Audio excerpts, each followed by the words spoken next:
Hello everyone, welcome back to my Elden Ring series where I make a build for every weapon in the game.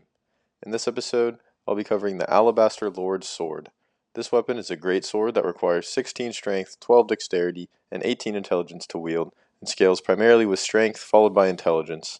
It comes with a unique skill called Alabaster Lord's Pull, which pulls enemies towards us with a field of gravity magic. It's essentially an upgraded version of the Gravitas skill with a wider area of effect.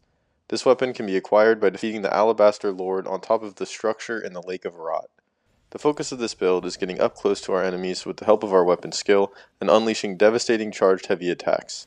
I'm two-handing the sword with a primarily strength-based setup. So for some reason this sword just gets insanely jacked charged heavy attacks. It has a higher motion value for charged heavies compared to all other great swords. I don't know all the technical details of what exactly that means, but I do know that it basically boils down to charged heavy attacks, very good. The sword also happens to consume less stamina for heavy attacks as well. And the game does nothing to make any of these quirks apparent to the player, so it winds up being this sort of secret powerhouse weapon that truly shines in a charged heavy playstyle, but no one really knows about. You can seriously just swing again and again with consecutive charged heavy attacks due to the low stamina consumption. Another unique aspect of this sword is that it does extra damage to gravity type enemies, such as Onyx Lords, Alabaster Lords, Falling Star Beasts, and Estelle. Generally speaking, the Alabaster Lord's pull skill is not the most useful as an attack in its own right, but it can be a good tool for getting enemies into position for a follow-up attack. And one of the most satisfying moments with this build can be accomplished by sucking multiple enemies into a cluster and hitting them all at once with a sweeping, charged heavy attack. I also made sure to give myself over 51 poise with my armor, so that I'm less likely to get staggered while charging the heavies. For my stats, at level 150, I have 55 vigor, 16 mind, 26 endurance, 80 strength, 12 dexterity, 20 intelligence, and 10 faith and arcane. 55 vigor gives us a decently sized health pool for when we need to trade hits, which is not uncommon.